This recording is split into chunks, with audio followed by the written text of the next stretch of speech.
Hey, welcome back to the Talos of Tech podcast, ladies and gentlemen. It's good to be here. 2 for 2. And 2 for 2. Hey, two cringy intros in a row. Yeah, so it sounded exactly like what I did. That wasn't intentional, but how's the tech world feeling in Mike and Randy's ecosystem priorities this week? Well, I've switched back to the Surface. Nah.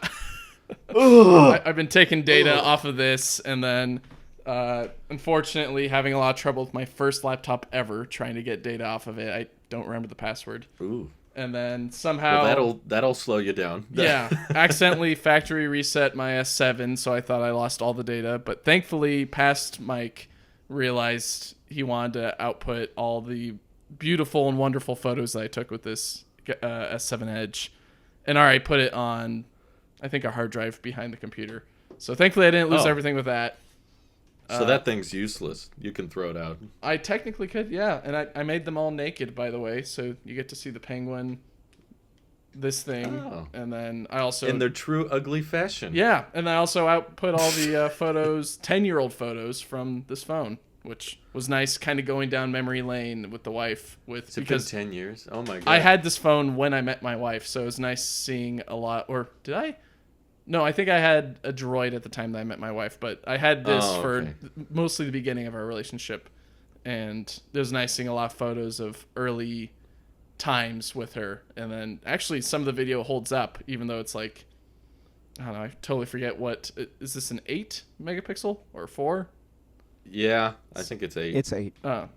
That's a 5S? The 5S is 10 years old 9. now. It's 9. It's 9. 5S came out in 2013. Yep. 13. Okay.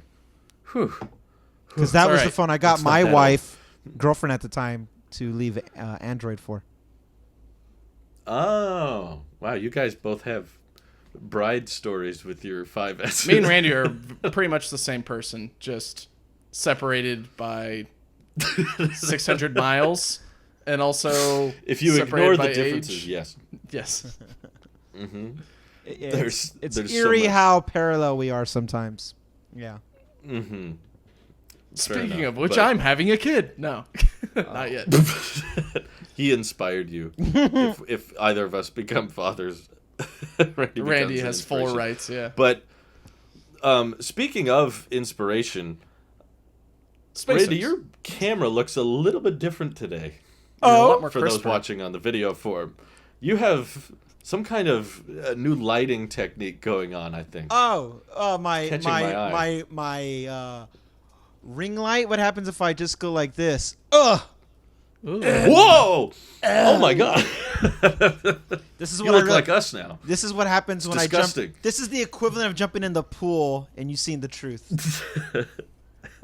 Pool? Yeah, that's the makeup effect. Truth.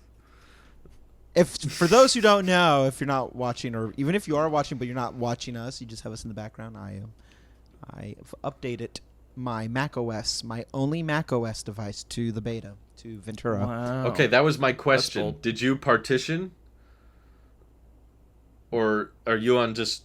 Oh, you jumped all in. That is ballsy, man. That is risky. I completely raw dog this. Yep, all in. Yep.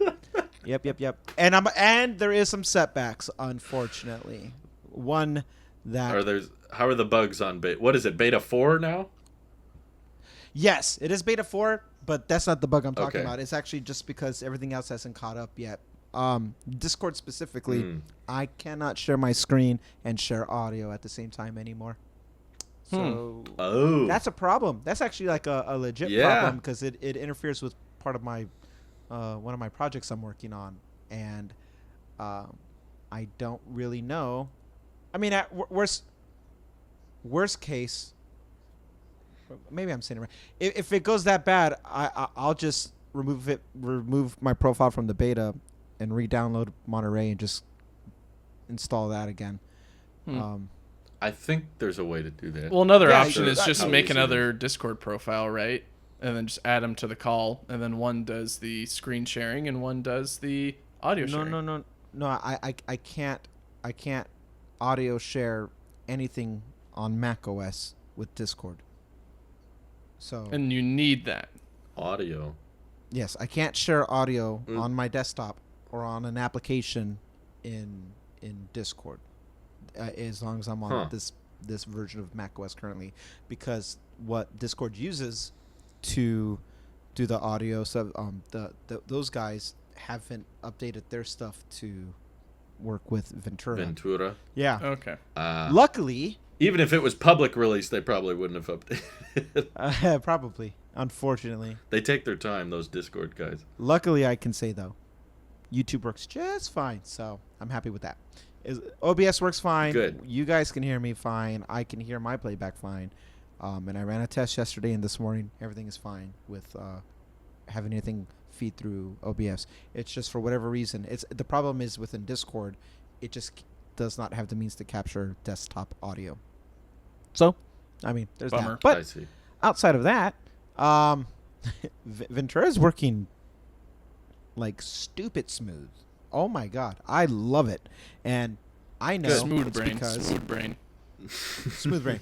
I have the latest Mac, so I think that plays the biggest. You have an M2?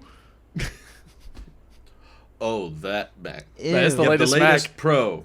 have the latest. Well, the latest Pro is M2 as well. The Proest Pro. The hardest. That doesn't count. The learning curve. Yeah, the learning curve I have is understanding system settings now. Set of preferences, kind of navigate. Oh yeah, they redesigned all that. Uh-huh. Things that I would use. I kind of like it. I'm adjusting. It reminds pretty me of the iPhone. Mm-hmm. I tried, or I am using, except for today, literally right now. Only I'm not doing it, but I have been using Stage Manager, and I actually like it. Nice. Really? Yeah. Okay. Finally, we disagree on something. Yeah. No. Why do you like Stage? I don't think it's a first. It's been a while. It has been a while. I didn't think I was going to like it, but I will try. I'm going to try anything twice. And I'm sorry. I'm watching my connectivity. I'm getting so nervous. You're good. You sound fine. Okay. So using Stage Manager almost makes no sense for a single window plane thing. But right now, my setup I have, literally right now as I'm filming this, is Discord, OBS.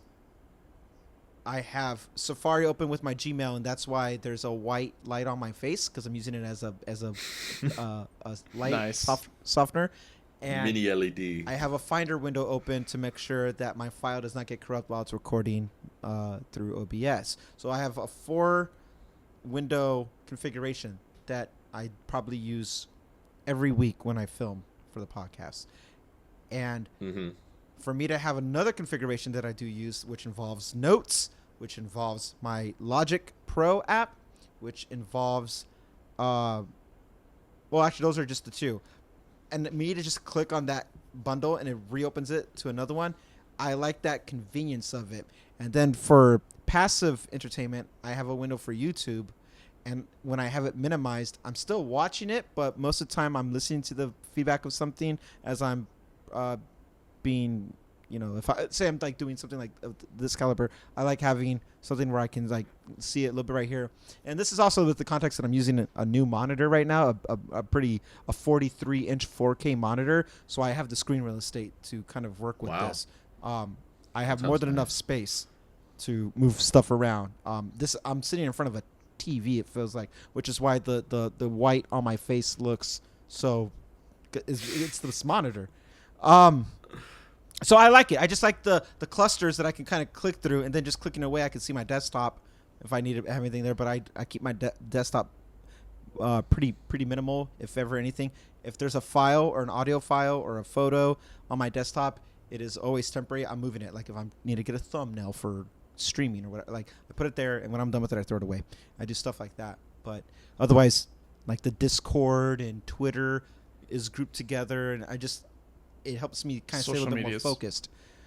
So I've only had this for a full day now, so I mean I'm still I'm still green to this, very green, but I'm trying out to see how it would work like this, and I don't mind it because I still get all the perks of macOS. Having this on an iPad, I don't even understand. And that's a whole. That was my next question. I was going to be like, iPad does that make you want to try? Try it on Mac, on iPad. I would try it, but I won't go my way to update it. Like it's not making you feel like maybe I should think about an M1 iPad. No. Heck no. Oh no. What? Not even close. No. Why? IpadOS. I think when I'm planning on reviewing the new iPad Pros when they come out later in the year. Definitely not keeping, but when they come out, I think that'll be my chance to try out the new Stage Manager things on the iPad, because my iPad doesn't do it, obviously. So once I try that, I'll have a more formulated opinion on it. But based on the fact that I tried Stage Manager on my iMac Pro, which is a 27-inch display, and I found it useless, I also assume it will feel pretty useless on the iPad, but it may just be because I'm not using the iMac Pro as my daily anymore. You know, I'm not using a bunch of applications plus Final Cut and OBS all at the same time. Maybe if I had it on my MacBook, I could try it again. Once Ventura's out for the public, because I'm not as brave as Randy to put it on my main device. I'm too nervous. I'm going to wait, Phil, for final release. I waited before 3 I do more that, updates for the beta for me to be like, okay, I'll try it. That's what's funny is the beta 1 for iOS 16 was really good for me, and now beta 4 is terrible. It's gotten much, much worse over time. Like each upgrade is more and more buggy, which I feel like has happened more than once for me, so I'm a little confused by that. But like, you used to be the real cautious guy. I remember back in the day, you were always like hesitant. You were like, "No, I'm waiting for final release. I don't want to put it on my main." Now you're like, whatever." I've accepted a few. I've accepted a few things about my my situations, and I'm like, you know what? Worst case scenario, I lose. Like if I have to wipe my disk completely, I lose whatever's saved. But so much has moved to the cloud that I don't really lose that much. And the stuff that's not on the cloud, I've already had it backed up on an SSD anyway. So very little is at risk. My liability is very low. And I want this continuity camera. Holy crap, this is my... Oh, yeah. I can't believe... Like, I wanted it immediately. And watching you do your live streams with it just made me get so much FOMO. And I'm like, patience, Randy, patience. And I told myself around beta 3, beta 4, I would do it. And then I was like, what am I really waiting for? Will OBS work for me? That is the only thing that matters. I'm kind of right about that. The thing I'm wrong is that I need to capture audio, and that's actually interfering with something that I might have to revert back to. Outside of that, though, OBS is working fine. My streaming was working fine. Do you want to know my workaround? I do. I actually, we reacted to the shareholder meeting yesterday. I do not capture desktop audio when I react to those. I play the audio through the MacBook speakers, and the microphone picks it up, and there's actually very little compression. There's very little, because the microphones are really good, and they're obviously right next to the speakers, and the speakers on the MacBook Pro are really good. So I know that probably goes against your audiophile religion to capture like speakers with the mic. I know it sounds janky, but because of how good the mic and speakers are on the MacBook, it actually works pretty well. And I've done that for all of my video editing streams for the channel members. They're just listening to the MacBook speakers themselves. So nice. And people were like, Drew, you're sweating so much. Why don't you turn on the AC? I was like, it would ruin the audio. And they were like, just mute yourself unless you say something. And I'm like, no, it would pick it up. It would hear it. Because I still never got SoundFlower to work on my MacBook. I remember you were having issues with that as well. That like desktop audio capture is not super simple on Mac. No. For some reason. They make it complicated. So you have to change to a different audio output and everything. Yes, you have to create a multi-output audio. Mm-hmm. So here's my problem with that workaround for me. The sessions that I have to I need to share audio with is actually done in Discord with some people I'm working with, and I've put my mic up against it. I did it yesterday, but the darn Discord auto mute suppress is so good. It's like I see. A human's not talking, So I'm gonna even when I isolate, for example, this particular example I did last night, I was isolating just vocals. So all you hear is a human, singing, and it still is like that's not coming from IRL. That's those coming are from ones the and speaker. Zeros. And it suppressed it. So the person was like, it knows. I can't hear the effect you're doing. I'm like, I see. What? So I can capture desktop audio just fine right here, right now, with OBS on anything else. It is strictly Discord, and unfortunately, they're not clients, but they're collaborators I'm working with. Are all done on Discord. So now I'm like, hey, would you guys be interested in? I think Skype would have the same issue, to be honest, though. Like, now that I think about it, I think every software that's not Apple would have this issue. It could be a third-party thing. What about live streaming and it's not on their YouTube fault. or something? Or like Twitch? I might do like that. having a private I might do that, stream. but there's a delay. There's a latency, much kind of like what we're having right now.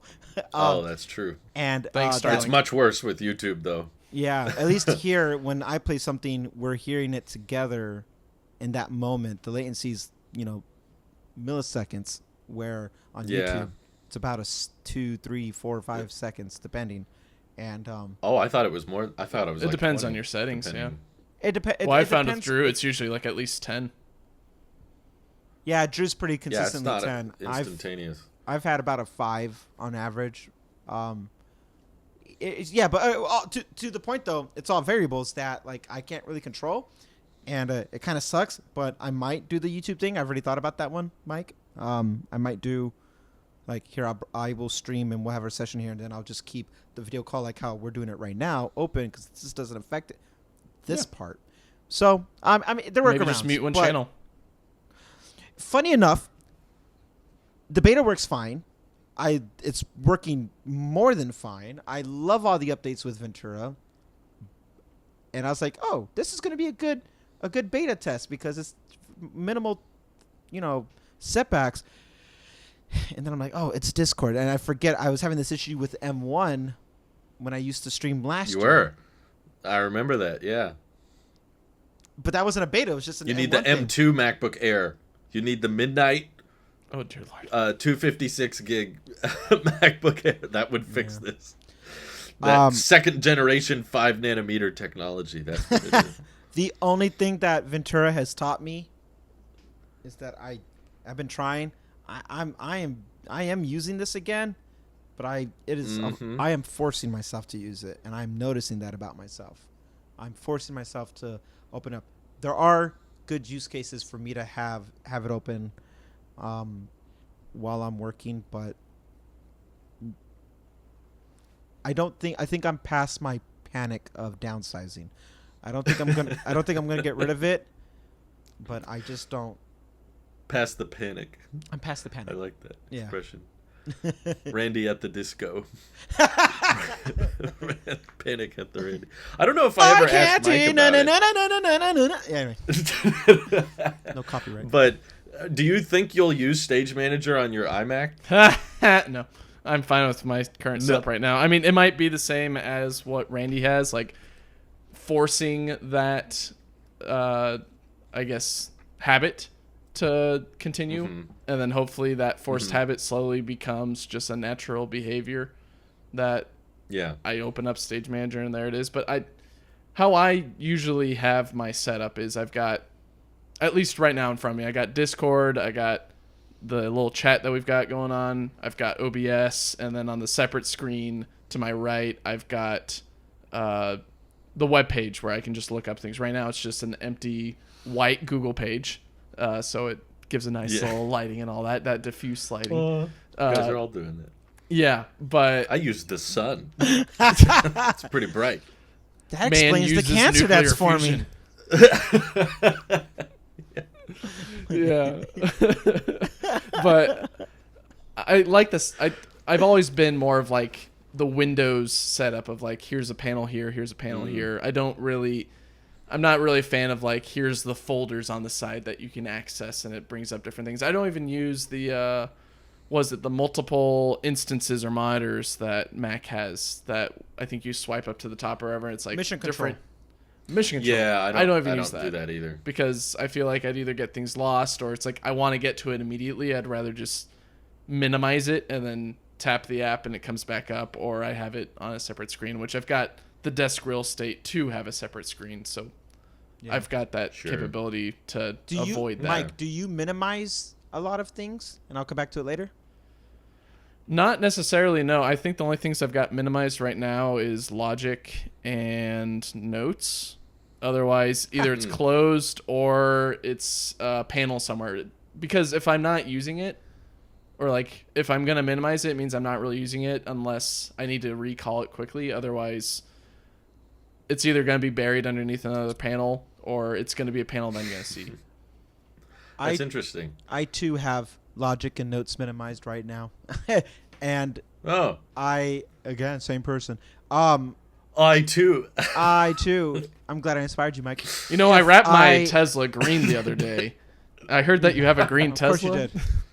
Of course. I bet Randy would be super offended if you actually did that. I actually would take maybe a little bit of offense to that. To be honest. This would be the most. What if I started walking around with a big old giant Halo-looking T, and I'm like, "Yep, that's me." You know. So I ask about the minimized thing because with Logic specifically is that if I had Stage Manager on right now, everything you minimize goes to the Stage Manager instead, and I actually take comfort seeing live, not with Logic in this scenario, but like if you have like an auto refresh with Mail or Twitter or whatever, like it's cool seeing activity happen to the side, and I can be like, oh, it has my attention. And I did it with Discord yesterday when I was waiting for a response. I hear the boop, but I can also visually see the little red indicator when I get the DM, and that helped me because I don't hear the boop when I'm working on my Logic file. So I see the indicator, and I'm like, oh, cool. That has my attention. I stop what I'm doing, and I click on it.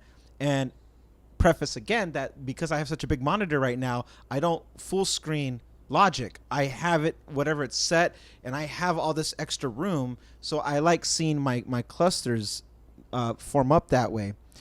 Craig Feggeriti... Craigoriti said, that's it. Craigoriti said after Dub. How cool is that? How cool is that? Well, we were trying to, we didn't mean to merge the two, iPad and Mac, but they were heading in this trajectory with Center Stage. He actually did say that. But he said after the keynote, he sat down and did a podcast, and he said, Stage Manager is not meant to replace anything. It's to provide another option. He's like, some people like the old command, click on the hard drive. Some people like using the launch pad to open up the app. There's different ways to get to the same thing. Open up Finder if you want to get to your apps. He's like, Stage Manager is just meant to give you another option, and whichever works. This one's like a hybrid of all of these. And I was like, well, he seems pretty confident. I'll try it. I always had in the back of my eyes like, I'm stuck in my ways that's very similar. Like, I don't have many things minimized. Close it out, and when I'm done, I'm done. But now it's like I actually find myself I would use a little bit more if I had the means to just, I don't want a banner to come across and just block up the top right corner. I want to be able to just pop-ups like, there's the DM. Yeah, I hate pop-ups, but I like indicators. Oh, it's ready for me. All right, cool. What's up? Let me see that. So Stage Manager is something I might, hey, next week I may like, that thing sucked, Drew. I got rid of it. Who knows? We'll check in. We'll see. That's just in. Yeah, I'm very cluttered with my windows. What's funny is Mike and I seem like we have very similar panel strategies, even though I think he spent a lot more time with Windows than I have. I still lay out things kind of in a non-organized way, but like for me, the most common scenario with the overlapping is OBS. When I'm live streaming, I need to see the little bar to know my stream health and how long we've been recording or whatever. But if I'm reading chat or if I'm reacting to something or reading notes, I can't have the full OBS window open. So I just have just a little bit of the bottom of OBS with the stats visible, and then I have something else covering it. And I guess my issue with Stage Manager was just I don't usually bunch a bunch of apps together, and I use this set of apps and I use this set of apps. It's like, no, I'm constantly jumping between Final Cut, OBS, Discord, Twitter, iMessage, Safari. You're a one app kind of guy. Well, it's not one at a time, but it's never these three and these three and these. It's always like sometimes it's well, I guess Final Cut usually takes the whole screen, but it's typically Final Cut and OBS or Discord and OBS or Twitter and Discord or. Boy, OBS this is starting to sound like an iPad solution for you. It's always multiple apps at the same time. Like OBS, it's not even on the iPad. Although they did I think in the OBS Studio beta, they've optimized it for M1. So OBS will start to run natively soon, which would be nice. But does that mean it's coming to the iPad? Doubt it, but it would be cool. Yeah, it's like I've just found it so much faster to just scroll down to the dock, and if I want an app to jump forward, I just click the app, and it pops up to the front. That saves a lot of time instead of this whole animation thing of like going to the. Maybe it's just a muscle memory thing. Maybe it's faster to do Stage Manager, but I very rarely I'm like, oh, how do I get to that app? I just click the dock and then it jumps forward. So it's a little bit disorganized, but it feels faster than waiting for all these animations and stuff. Do you have? So I'll try it again. On your keyboard, do you have F3? Is that mission control? Okay. Yeah, we have the same MacBook, I think. Oh, that's right. Yeah. Okay. So, but I press that button when I'm like, if I like, oh, where's the app? If I already had it open, I don't minimize. Oh, there it is. Okay, because F4 is different now for the newer keyboards. I have the launch pad. Yeah. But F3 was even the same on the old iMac Pro. Right there, yeah. That's okay, yeah. So F3 and then F4. You and I have that. Okay, so that keyboard's still the same. But his F4 is a search engine now. It'll bring up Spotlight. Right, they changed it. So even though I don't minimize my dock, I love having the dock at the bottom. Snazzy Lab did a video about it. He's like, no, get rid of it. Put it to the left. He was very like, he was very. This is the only way. Do it this way. I'm like, there's other ways, Quinn. No. So, but he was. I never liked it on the side. I tried it a few times. I couldn't get comfortable with it. No, but it's all muscle. Like you bring up the. So where I'm getting at is like the muscle memory is a key factor there about all of it. There is all muscle memory because for me, where's the app? I used to go to the dock. I found myself just hitting F3 really quickly, and I find the app, and I just hover over it, and I click it again because my hand doesn't go off the keyboard. So I click, hover, click, and then whatever you hover over brings that one forward. So that's my way of pulling up whatever app I have open. And now, having tried to do Stage Manager, I can see which one I grab. Instead of hitting F, moving the mouse over, clicking it, I already see where it's at, so I just click it. And so it's all muscle memory. But again, I mean, I'm a guy who's stuck in my ways too, so maybe next week I'll be like, I turned it off. It's off right now for a reason, because I thought that was interfering with audio at one point. I was like, oh, maybe it doesn't recognize the layout, and I just never turned it back on.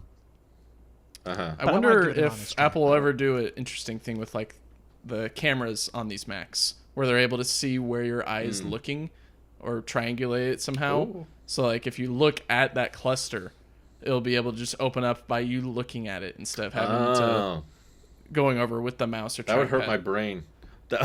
Maybe I think I would get dizzy. It would train you just to look at the window that you're looking at, or like the workspace that you have, and then if you want to move on to the logic and notes, you just look over to the logic and notes, and then it opens up in the middle, and then whatever you had open before goes into its own little dock on Stage Manager or somewhere else. I don't know. Maybe. It's an interesting idea. That would be trippy. I have a feedback for you, Drew. What? Desk view, is it called? Oh, yeah. You said yours, I heard yours was working. Oh, like a charm. Yeah. I could not get mine to work for the life of me. Yeah. It opens up the window, right? And it's like, oh, position. Yeah. And then I go. And like weird magic, I'm just like, and I got my little keyboard, I put it up, I was like, wow. It was so precise. So I think it's because it's on an iMac Pro. I think that's why yours is giving you issues. That's the only thing that's different between you and me. It's old. Yeah. Yeah, we had you put it on an Apple Silicon Mac, and I've seen other. Yeah, I think Dave 2D did it, and I Marquez just did it as well. theirs worked, and my beta's just on a Intel-based iMac from 2017, so it probably didn't get the love and attention it should have. It's really off. It like doesn't even kind of work. It is like it's very. Although I just updated it yesterday, and I haven't tried it since I got back from my trip, so maybe it's been fixed. I don't know. I hope. I should try it. I just wanted to report that back to you because I thought, you know, you and I have the same phone, same pretty much everything. We even got the same, you know, M1 MacBook Pro, but I wanted you. I like you're not running the beta. You are running it on iMac Pro. Is it you? Is it the beta? Is it what? I tried it, and I was like, it's probably that Intel chip, probably. Most the likely. iMac Pro is that kid who says he can juggle, but then just throws all 3 balls up in the air and then looks for them to fall down eventually, and they all just come down at the same time. The kid says he can juggle. I think it's one of the oldest Macs that still gets Ventura. Last I checked the compatibility list, it was not. I think it was 2017 or later or something. There was very few earlier than that. I'll double check. But yeah, it's impressive that it works at all. I mean, that the stage manager things work and everything. But let's see, 2017 and later. Yeah. No, everything Ventura is 2017 and later. So I think the 12-inch MacBook from 2017 might be slightly older, or the 2017 MacBook Pro, but yeah, it's a stretch. It's at the end. I'm not sure it'll get another macOS update, and that's okay. I'm not sure it should get another one. Even if it could, I don't think it should get it. Like, imagine all these people who have bought $50,000 Mac Pros, and they're wondering when they're gonna stop getting updates. My goodness, why would any Marquez? You're the one I know who. Why would you do that? You knew what was coming. What? It's like Smaug from The Hobbit. Did you not think I knew this day would come? I think we talked about it last week. If not, recap. I don't think Mac Pro should be Mac Pro. I think that's the Mac Studio.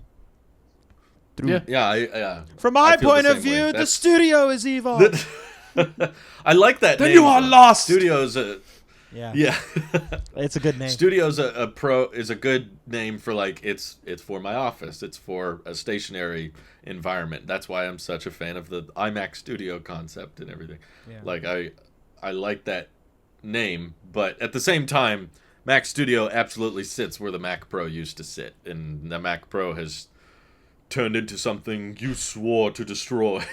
They could definitely still use the wording for customize, or was it modular or whatever? I think. Oh yeah. They could still use that for. Pro stands for. Yeah, Studio Pro equals you get to take it apart and put a new SSD or more RAM in it or whatever. I'm still unsure how modular this thing will be. I know there's been talk. There's rumors of it having some upgradable RAM or upgradable things, but it's still ARM. It's still a system on chip and everything packed into one. And I'm just like, how's that? How's that gonna work exactly? I think that I sense disappointment, basically. Like, there's too much hype surrounding this Mac. There's so much looking forward to it, and just every Mac that's come out, there's been some kind of big like disappointment wave of like, the I see nothing M1 wrong Ultra with chip doesn't. Yeah, no one didn't like that one, but like everyone said, M1 Ultra chip doesn't scale the way we want it to, or the M2 thermal throttles, or like Apple's navigating supply chain nightmares, and they compromise left and right with these chips. There's got to be some big issue with the Mac Pro for all YouTubers to milk for 3 weeks, you know. They'll find there's got to be something. This shift key is too small. It comes with a shift her against me. I don't know what it's going to be, but it sounds too perfect. It's like, they're going to use the new 3nm architecture. They're going to stitch all these things together. It's going to be super fast, and it's going to be upgradable, and it's going to drive a car. Like, yeah. The wheels will lock this time. Oh, what? It's gonna be incredible. And this time they only cost 150. What's gonna hurt my brain is that it's fairly likely that since the Mac Studio got the SD card slot, the Mac Pro will also probably have one. But they would be able to announce that as an addition. We've added the SD card slot to the Mac. Everyone will be like, oh, that's right, you removed it. Oh, on a machine that high caliber, they're using these SD card dongles on the USB-C ports. So what I'm hearing you tell me, that's so sad. You think this is going to be like the 2013 Mac Pro? That's what I've done several concept videos of. I think Apple still really likes that thing. I know that the public didn't like it, but I think they liked it. And they see that's because they had Seal come in and he talked about it. He was so proud about it. That's all I remember about the Mac Pro was the ad. Yeah. They can't innovate anymore. My butt. Phil was so confident in his statement. I think they've been looking for an excuse to go back to that, and the ARM transition is going to be the best way to justify it. Maybe if it is upgradable, I just think that even if it is upgradable, it's going to be a really sucky version of upgradable. It's going to be like, oh, you can add like some extra drives, but they're not that fast, and they aren't as HDMI good 2.0 as read and write speed. Yeah, it's gonna. Yeah, it's like you can add things, but it's not good enough. Thunderbolt 2. Still Oh God, please no. But high speed. High speed.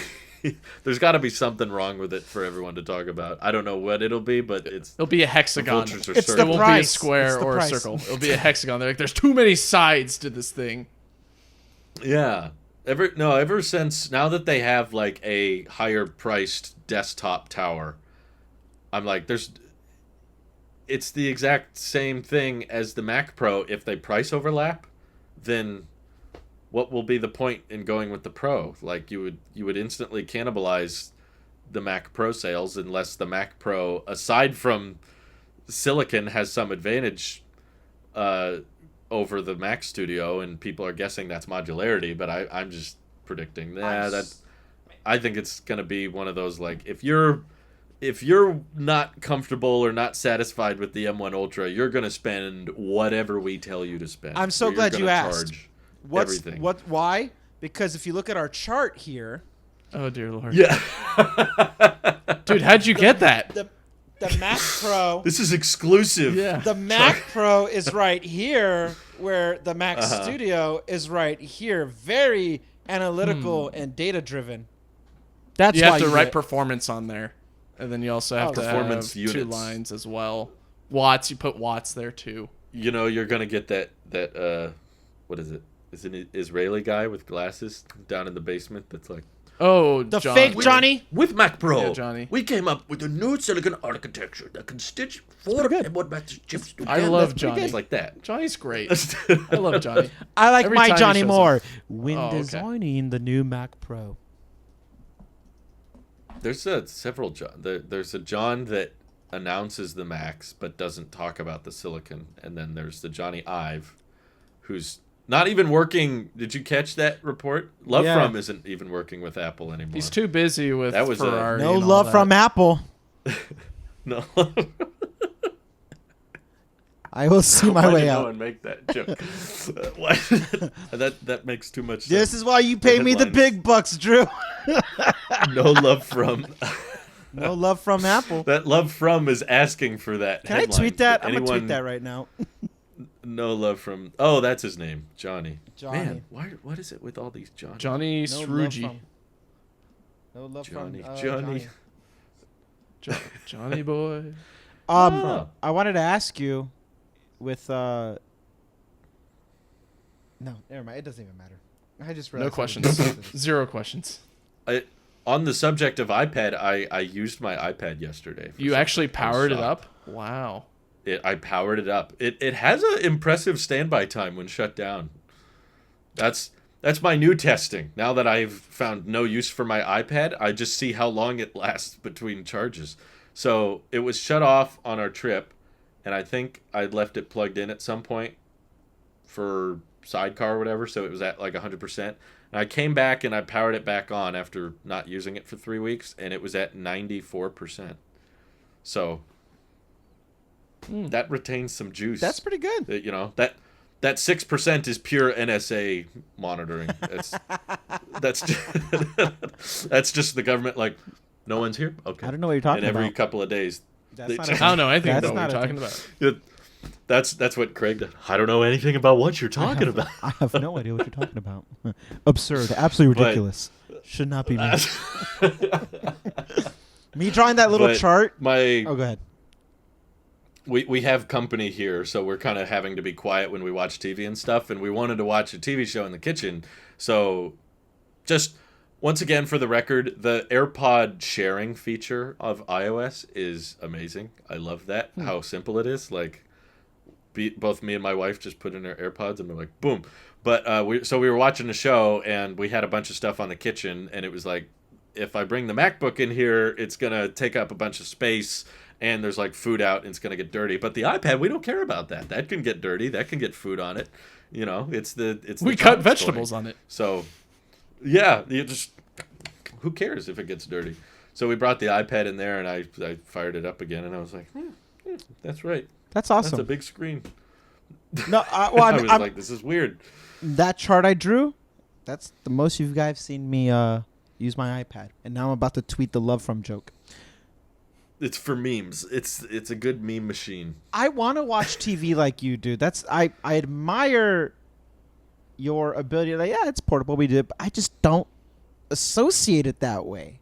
I want to. You have the keyboard case, so it's not that portable. I have the little smart cover. That's There's no true. keyboard, so True. It can sit on a little column like this wide, and it doesn't take up much space. That's cool. But like which was super helpful on planes. Like last time I took a flight, you could prop up the iPad and still have your food tray available. I wouldn't have anything available with the MacBook, and I'm not going to eat on the keyboard. That would be terrible. So it's like I found a use for it as to why I'm not willing to sell it, and it's useful to have a large display you don't care about. That's what it's good for. Like something that can get dirty, something that can fall, something that you can eat around. And I care about my MacBook, so that's why I'm not going to use it in the kitchen or whatever. And, you know, keyboard is fixed, and there's a bunch of very important things beneath that keyboard. So yeah, iPads in the kitchen are very underrated. I love doing mine when I do some big dishes that don't fit into the washing machine and all that. It's nice because you prop it up and there you go. Giant screen available. So I use my tiny one, and it's big enough. It works. And I don't have to prop it up against anything because the little smart folio and all that. But it's big enough. It's big enough. Yeah. Would you guys? I've never heard that one. Too stupid. Here comes the pitch. Would you guys think it's too stupid to add water resistance to iPads? Let me just take my iPad in the pool. Well, it's just he was talking about washing dishes, and I was like, okay, so we've established it's a dead horse. It's not even a dead horse at this point. It's soil that has formed from the skeletal structure. It's bone meal. We've beat the iPad is just an iPad argument to bone meal. I've accepted it. All right. Apple doesn't want the iPad to be more functional. There's going to be Mac features that could come to the iPad that don't. Fine. I accept that. But if all the iPad team can do is try to make better and better hardware that is good for note-taking and drawing and, Apple Pencil features, what other hardware things can they come up with? We're already feeling kind of limited now, and one that was on my mind was just like, iPads aren't water resistant. And, a lot of kids use them because they're not Macs and they're not super useful. So it's like, hand this to the child. And maybe the likelihood of it getting... My mother-in-law has an iPad 6 or whatever, and that thing has seen better days. Two man milk and Cheerios. Like, can I connect this to the Wi-Fi? And I picked it up, and all the glass is just shattered. And I was like, why would you want to use this? So I tried to connect it to the Wi-Fi, and I put in the exact right password. It just won't connect. And I was like, sorry, I can't connect this to the internet, but I don't think you should. I think you should just rethink using this entire product. I was like, have you tried using this as a cutting board? I don't think you want to fix this. I don't think it's worth trying to get the Wi-Fi working on it. So I was like, should Apple lean towards durability in the hardware department if there's nowhere else to go? Sapphire glass. To be honest, thinking about it now for about 2 minutes, I actually think that's a great idea. Yeah. I think that kind of a. Craig throws it around in the events. He's always like. I want to see how they did that, please. So many iPads died in that behind-the-scenes instance. That's what they don't want to You're right. But at the same time, in the credits of that event, there was a disclaimer that said no iPads were harmed. So if Apple's a public company and they lie about that and iPads were harmed, did they find a way? I just want to see like the giant rig they set up. Then they're like, okay, Craig, throw it up here. And then we stretch out this giant blanket and then we catch it. I love Someone it'd be a fascinating. misses the catch. I love how deep we're going into this. It works. It just works. It's like, it's so Apple, to go like, let's rig up an entire crew so that we can do this one little half-second shot because it'd be kind of funny. We want Craig to throw the iPad straight up in the air. I'd say at this point, not just wire resistance, but adding capability for it to be mounted on whatever without putting a giant case around it that has the either VESA mount or lean whatever. into the magnets. Yeah, like magnet MagSafe. support. You were never really a fan, Drew, of like putting MagSafe on an iPad, but maybe that's where it Not needs to. The iPhone version of it, but yeah, but maybe that's where it like needs to go. Like 2 rails or like couple diameter size rings where it's able to like you can put it in your car and you can pretend it's a Tesla for your Sonata, or you could. Oh my god. That you're blowing my mind right now. It's not about charging. Maybe it's not MagSafe for power. It's MagSafe for accessory mounting. M&M. That's the best concept for MagSafe on the iPad I've heard. I never loved the idea of the MacBook MagSafe coming to iPad. I was like, why? You already got Type-C. Why do we need to complicate this further? And then yes. The iPhone MagSafe is too small, and trying to line that up to charge it would just look stupid and not be convenient, and your accessories wouldn't work. You'd have to buy new accessories. But if this was like, we should be thinking of it more of like MagSafe Wallet, where it's like for attaching accessories, but also attaching the iPad to, like people have it as their smart. They did like just make it impossible to use your iPad as a hub for the home ecosystem, though. Well, so that. That's right. They took away the. Of course, HomeLink or whatever. That's what the iPadOS, because iPadOS had way too many features. They had to scale it back. Had to make it. This is just too powerful. Guys, we're going too crazy with this product. We need to tone it down a bit. Did you guys hear it was delayed a month? It's too powerful to be kept alive. Wait, the iPad's delayed a month, or the new iPad? They delayed iPadOS 16 to October instead of September. Oof. Like Apple announced that, and I was like, "What is taking? Like, what? You didn't do anything. Why There's only one software engineer working on it right now. He's like, guys, I'm doing as best as I can." That supports our theory that like the iPadOS team is just severely limited in time and in people. Like iOS team is like 500 people, and then iPadOS team is like 5 guys, burgers and fries, and they're just working away on trying to get the weather app to work all year. And then they're like, "How's that weather app coming along?" And they're like, I guess the cloud won't render. We need another month." Wow. It's based on how much time they give it during events. I have what a else was that featured beside like what's a new iPadOS software thing that's coming to all iPads that support it that you think would delay that? It's not the weather app. That's absurd. Well, I mean, there's a bunch of features that the iPhone got that obviously the iPad also got, like subject lift and editing iMessage texts and But that I don't really count that because I wouldn't count that as a feature because before iPadOS it was the same platform. It was iOS on both devices. So for the iPad to not get that would have been a loss. I would have marked that as which I do mark as a loss, the fact that iPad didn't get the lock screen update. You don't get any of those lock screen customizations on the iPad. Whereas if we were back in the day where iOS was running on the phone and the iPad, I feel like it probably would have gotten both. So I don't really count those as new features. It's just those are iOS features, so obviously they're on the iPad. But Brainstorm or whatever that thing is called.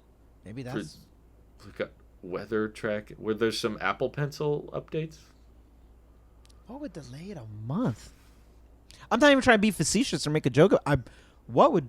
What's so imperative on iPadOS that has to be exclusively delayed for everybody? Matter is a new smart home connectivity standard. I guess that's coming later this year. Maybe that's what they're stuck on. The whole Matter support.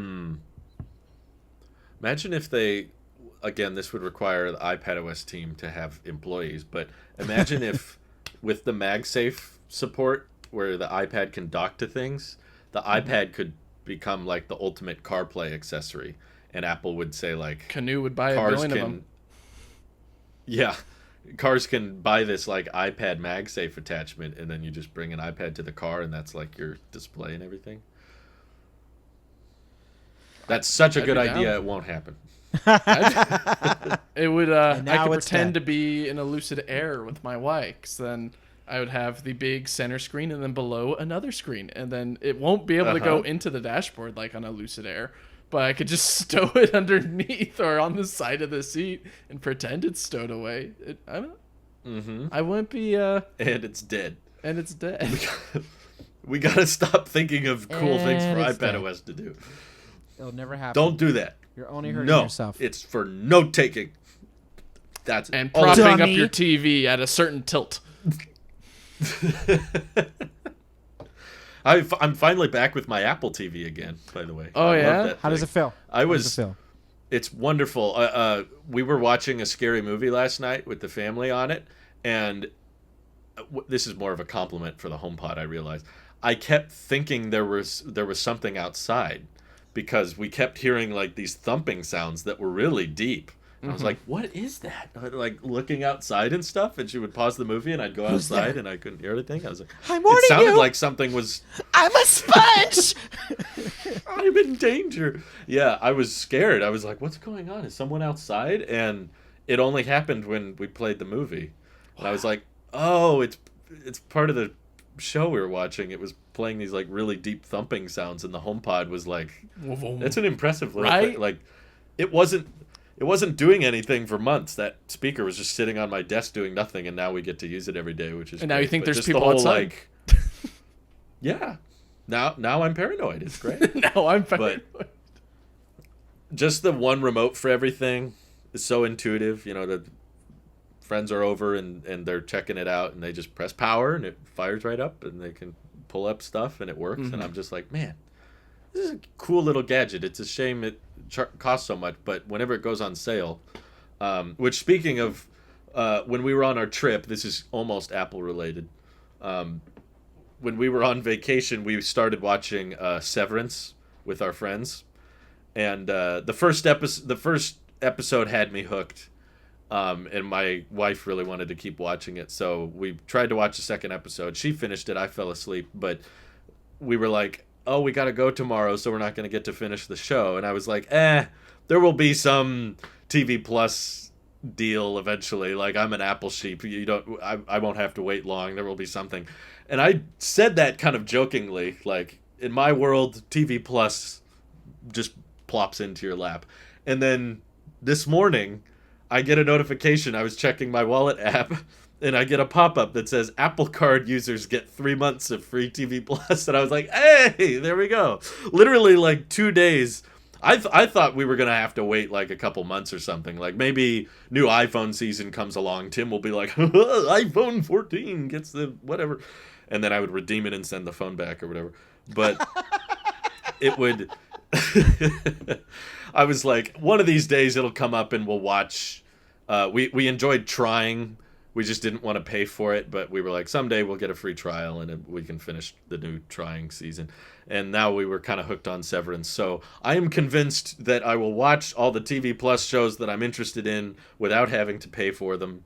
And thank you, Apple, for including more Apple Card promos, because now I'm like, hey, 3 months of TV Plus.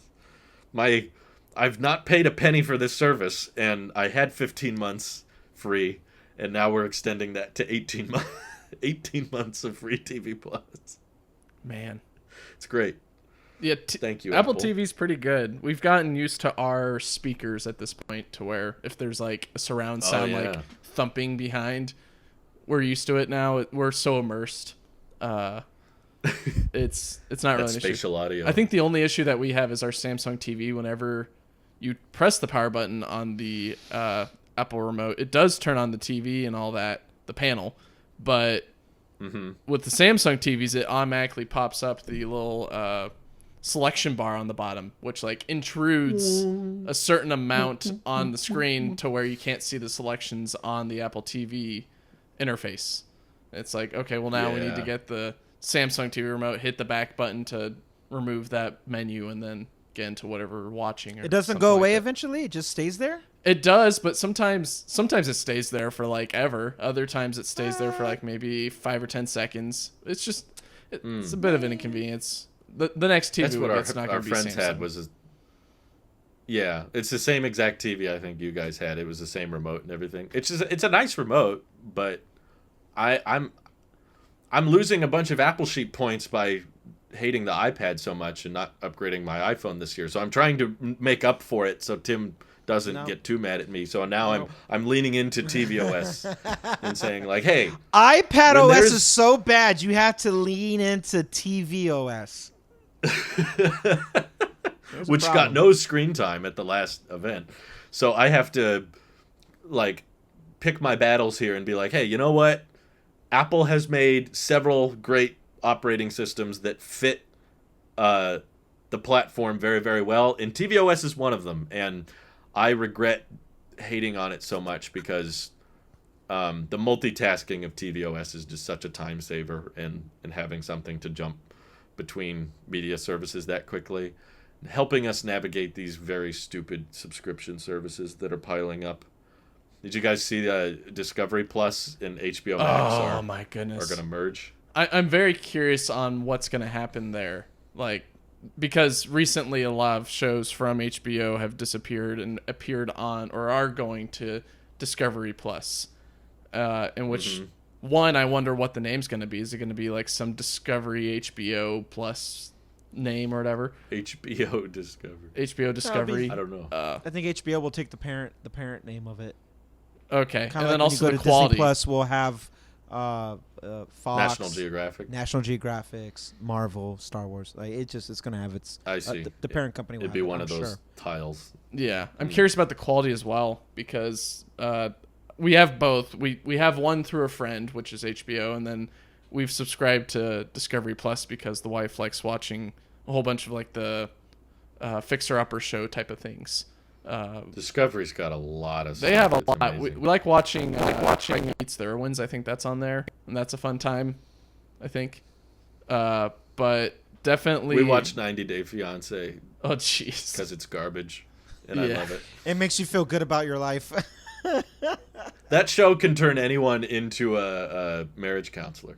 You watch it and you're like, I know what's wrong. But yeah, it's way cheaper. What has me worried is I think Discovery Plus is a good deal. Isn't it like $10 a month Something around there, yeah. or something? And HBO was like 15. Yeah, so is it Yeah. what's the price going to be at the end of this? Probably worse. Yeah, is it going to be like is it going to be going up to Netflix prices of like 20 or something 15. like that? 25? Okay. No, it'll stay 50. Well, what I think was inspiring this was, I guess, HBO Max was getting a lot of cancellations. A lot of people were leaving for the price being high. It's because DC's not doing any content. movies recently, so it's like, well, why do I have this? Well, it's just, yeah, when people are looking to cut down on services, they're going to look at their highest price ones first. So Netflix is up there, HBO is up there. who's at the bottom is TV Plus. No one thinks they're going to make ends meet by cutting out their TV Plus subscription. And TV Plus is the most profitable. $5 a month. Yeah, and technically they're the most profitable because it's the same bottom line under Apple. Mm-hmm. I'm wrong on a lot of things, and Apple TV Plus was no exception. I really thought that was a dumb idea at the beginning. Discord's muting Randy's laughter, but I can hear it in my brain. It's following actually their original statement, right? It's affordable for everyone.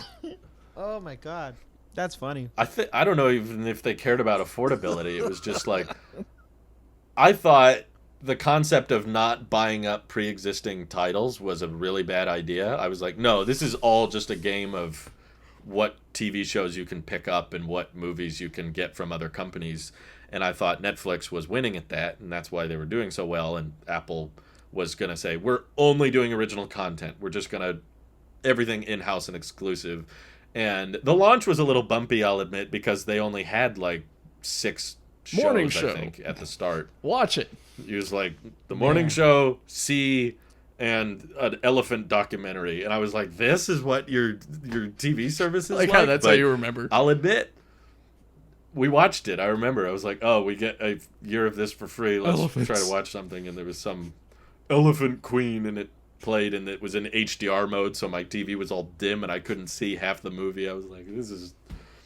Why would anyone pay $5 a month for this? But I'll give them credit. They stayed consistent with it, and they kept investing, and they kept signing deals and growing their catalog to now.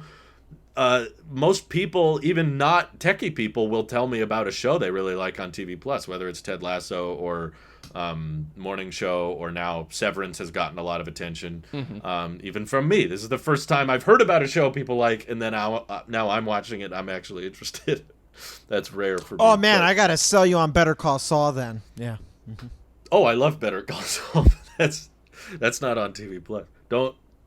I literally was scrolling through Twitter, and all I saw when I was scrolling was Randy say, Better Call Saul spoiler kinda, and I went, yep, and I kept scrolling. I was like, I don't want to see it. Yeah. But, no, yeah. It's what's good. that on?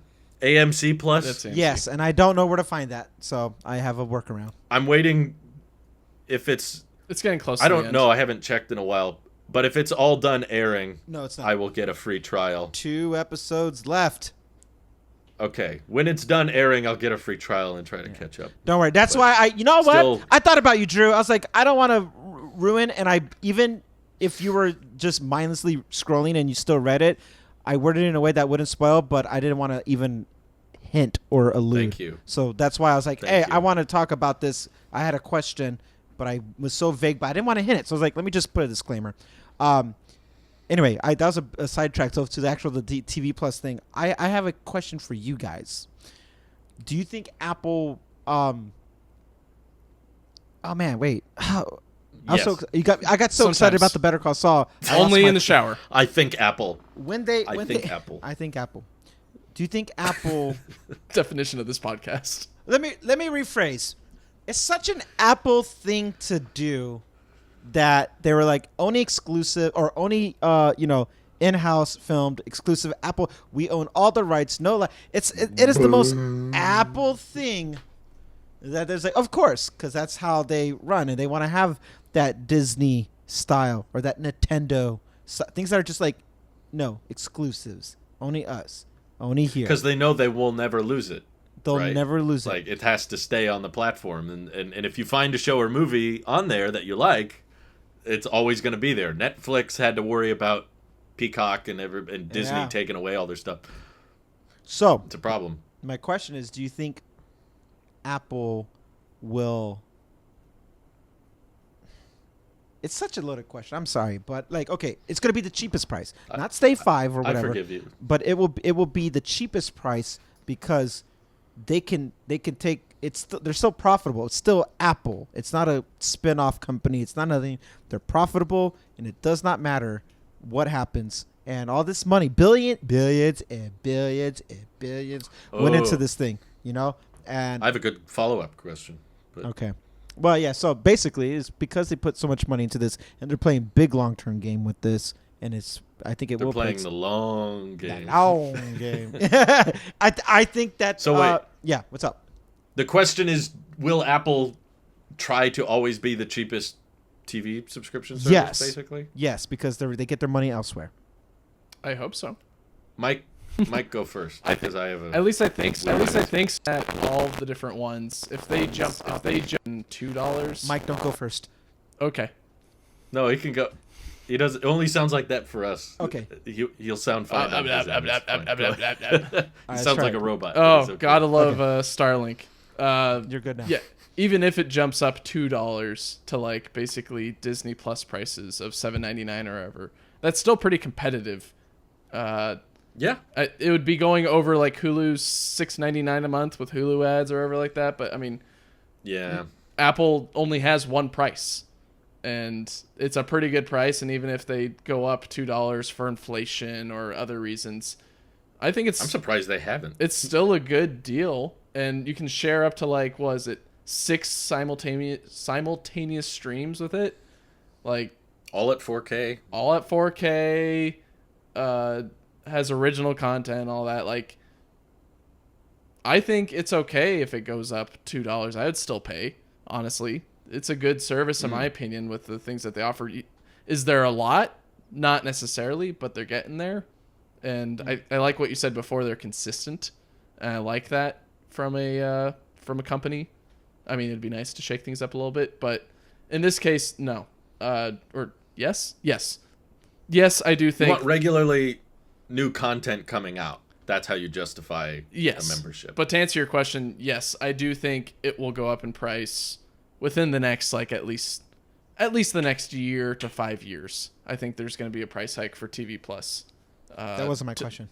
Oh, well, yes. That's my question I'm answering. It's a good point to bring up. What's the question again, Randy? The price will be... Close. I get what he's saying. Yeah. Will it be low? Will it be... The cheapest. Like, because I was contrasting it to this whole HBO and then absorbing Discovery, and who knows what will happen with Paramount and all these other, you have studios now. Like, studios, like Paramount is a studio. HBO is Warner Brothers. That's a studio. Disney's a studio. So we're kind of seeing how these Netflix is now effectively, it's an online studio. But you got these. It seems to me that things are starting to settle in the streaming world. You're not going to introduce a new streaming service. They've tried and it's failed. 2 or 3 times already now they've tried and it's failed.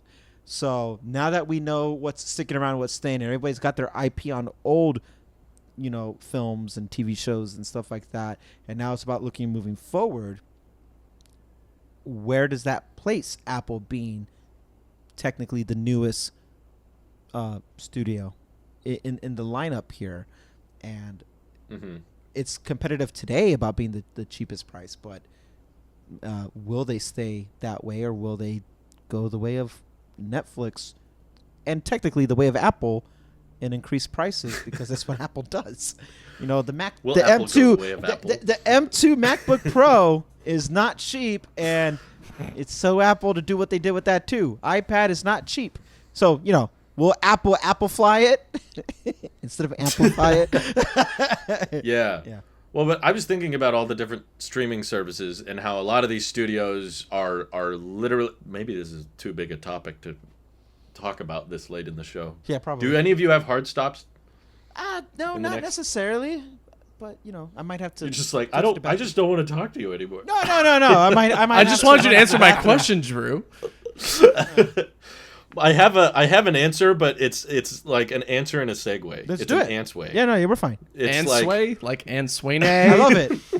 I love it. Anne Sweeney. No. It's... I think this has to be the last episode now. This is too perfect. Bye, everyone. Bye. My answer is...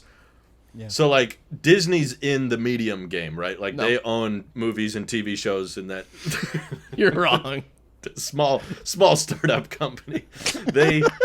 That's, like, their whole business. Yeah. And so is Paramount, so is Warner Brothers. That's what they are. They're in the entertainment business. But what we're seeing, both with Apple and another one that we often forget about is Amazon, that's not their bread and butter, but they have the whole Prime Video thing. Yeah. Like, so they are already profitable with their, I mean, web services is a whole other monster of a business, and all of their shipping products and all of their Echo products and the speakers and Alexa and all these services they offer. And now they're robots. They bought iRobot. Yeah, that's right. They bought iRobot. I forgot about that. Alexa, clean my floor. Wow, the future. You know, that's what Amazon's all about. And they just do the Prime Video stuff as kind of a side hustle. But they are more so doing it as a way to incentive a bigger subscription. It's more about, like, you can do Prime Video separately, but I don't know that many people that do. Like, pretty much everyone just... Why would you do like, that? they intentionally they what did I say? Price. They intentionally price Prime Video kind of high so that it feels like it's a better deal to just get all of Prime. That way you get the 2-day shipping, you get the cloud I haven't had Prime in so long, I forget what else you get. Is it you get certain discounts. The free fast shipping, yeah. Prime Video. Oh yeah, Prime Day you get the discounts. You get try before you buy, with clothing. Oh yeah, there's Prime. all these advantages to Prime, but what my kind of segue is so yeah, Apple has a very affordable TV streaming service with TV Plus. Basically, as far as paid options go, it's the cheapest and the highest quality. There's free services with ads, but arguably TV Plus has ads for like itself, so it's like kind of commercials, but they're not the same extent. I don't have to watch the same Febreze commercial 8 times in a row like I do on Peacock. But my thought process is, do you think Apple will go the Amazon Prime route and eventually just start more so encouraging you to get Apple One? I feel like that's them dipping their toes in the water. Apple One is this whole all-encompassing, you get your music, you get your TV Plus, you get your iCloud, which are all standard things, right, with the iPhone. So, like, right now, I think their game plan is get you hooked on the service, get you, you know, like the Coke dealer gives you a little bit for free so that you come back. It's the same. Never did I don't know. Tell Apple TV to Coke I don't know at all. It's very common where I live. It's just a common example. Look at me, I'm fat. I am clearly not on Coke. Because isn't that the benefit? You lose weight. Elon's going to put the Coke back in. But I think maybe the long game isn't necessarily to increase the price of TV Plus, but to try to make Apple One kind of the default. So indirectly, I guess that would be increasing the price of TV Plus because the entry price is lower. But, like, do you think Apple is going to continue to keep pushing these services separately? Or do you think their end goal is to eventually just have one membership and that just covers all of your Apple stuff? And it's just a matter of how nice do you want your Apple stuff to be? Do you want the 50 gig plan, the 200 gig plan, or the 2 terabyte plan? And if you get the 2 terabyte plan, you get News Plus and Fitness Plus, and TV Plus is just part of your whole Apple. You nailed it. That spot on. Hell yes, they're going to do it. And they're coming for their AR-15s as well. And whatever. Oh, no. I was doing the Beto Roy. They're coming for you. Hell yes, we're coming for your gun. Hey, it's not a full episode, so we get a little controversial. George Clooney is 68 years old. That guy's still alive? Is he actually? Hold on. So that's spot on. That's totally spot on. They'll make it an annual price, which will be a discount. You get your that's how they increase iCloud storage as well, right? Because you get 400 terabytes or something if you not terabytes. Wait, excuse me. Sorry, not terabytes. Excuse me. 4 terabytes. So if you pay for iCloud separately, it's 200 gigs, and then you could get an Apple One family plan, and that would give you an additional 200 gigs, so it'd be 400 total. Yeah. Yeah. Not terabytes. Terabytes. Excuse me. So, I think that's big brain long term. That's not. You think it's Amazon Prime route? That's what they're heading. Hell yeah, absolutely. Okay. And that's something that I think we would all be forced to subscribe to at some point or another. Oh, well, that's a whole different... Well, hold on. Before we go down that, Mike, do you think that's the route they're going? Or do you think they're comfortable with all the services being kind of individual, separate? I think it's definitely plausible. Right now, they're still trying to build it up. Politician answer. Oh, I can see your point. What do you think, Mike? He's got to be... He's far center. What do you want? He's far center because you're trying to get us canceled in every show, so Mike's trying to damage control it. Oops. Trying to capture all the metahumans and everything. Yeah, I think it's... Gosh dang it.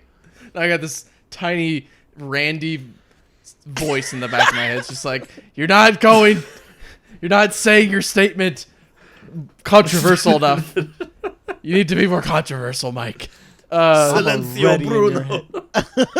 Silencio Bruno. No. I haven't seen that movie. Really? I think it's a really great movie. Apple TV Plus.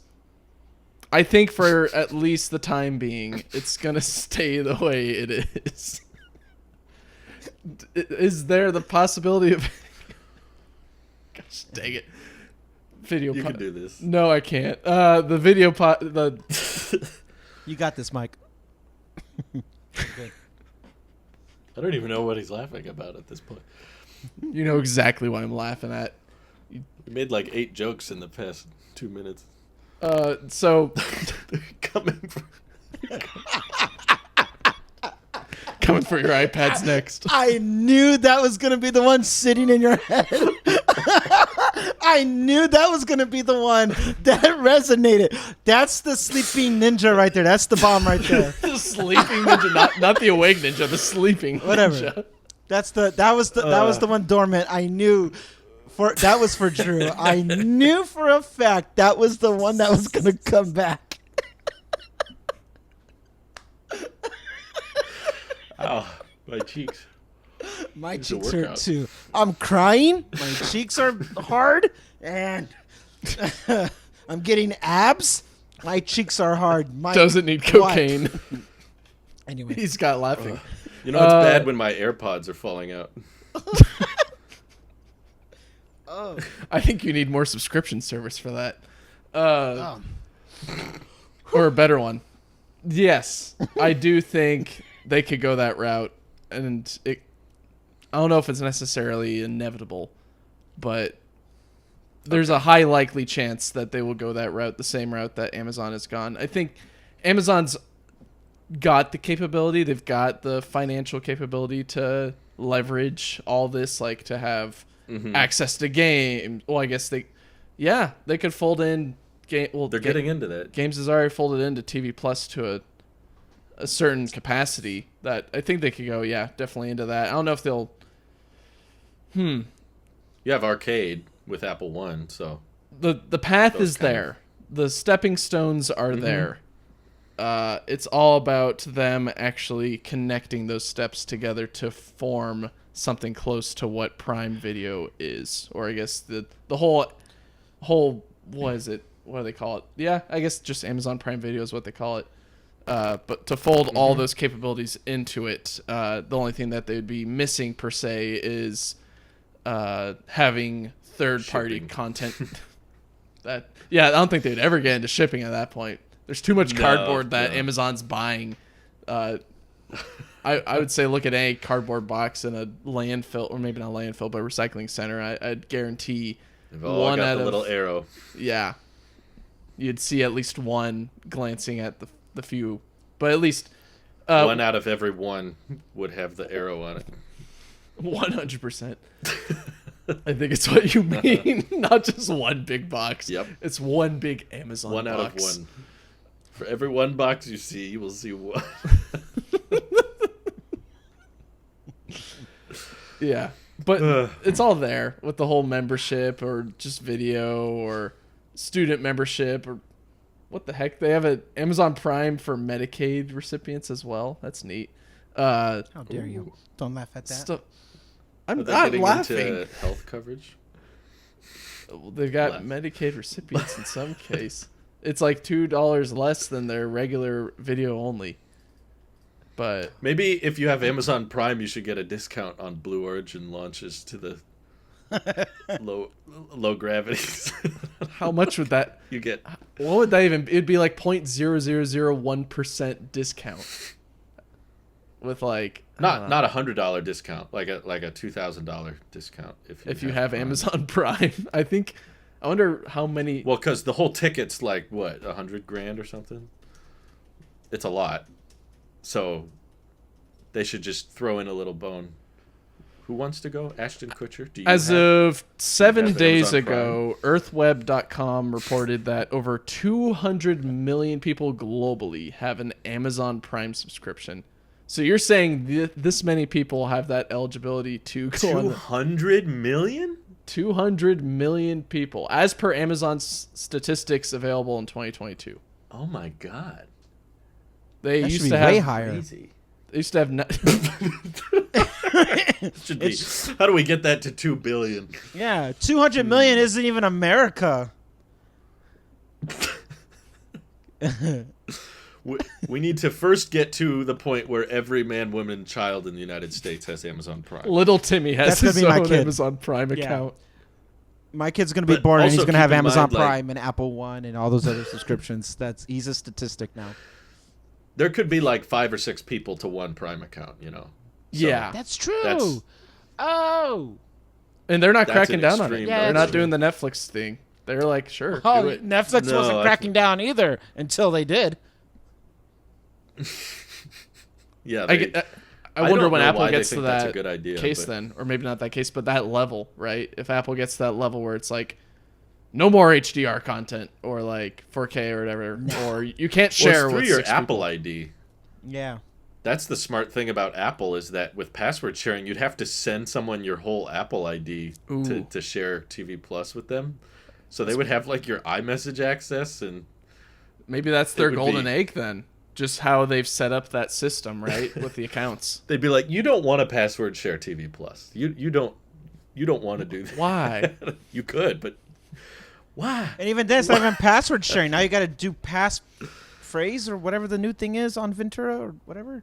I won't even know my passwords. It just is a thing. Yep. It just works.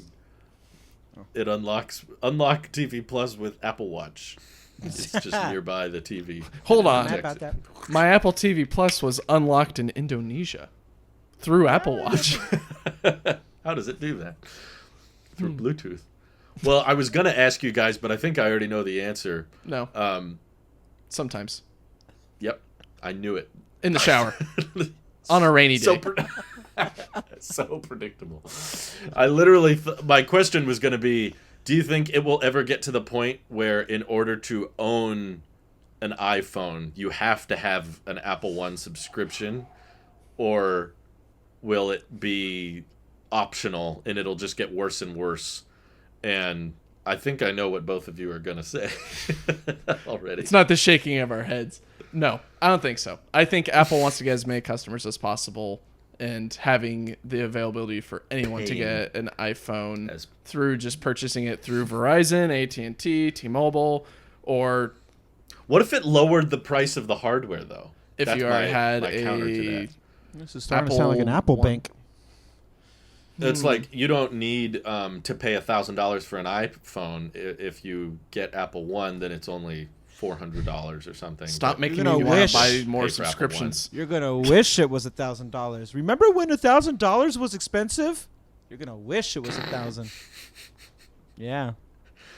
If they did that, Drew, then inflationary pressure.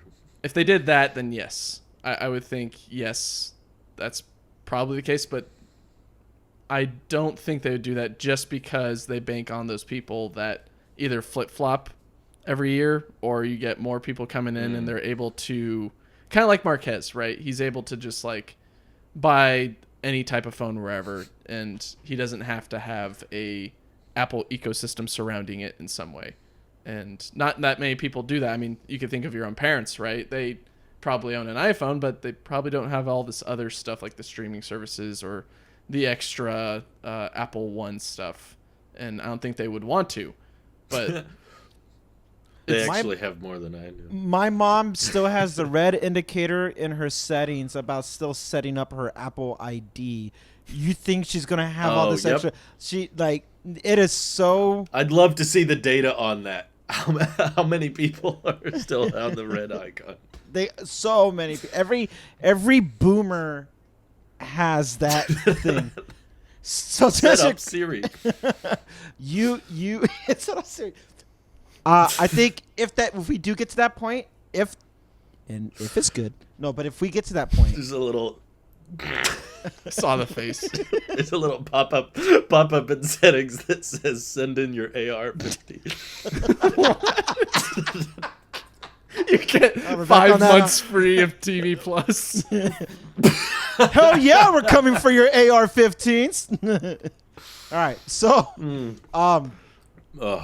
I say if we get to the point of we're gonna hear about this.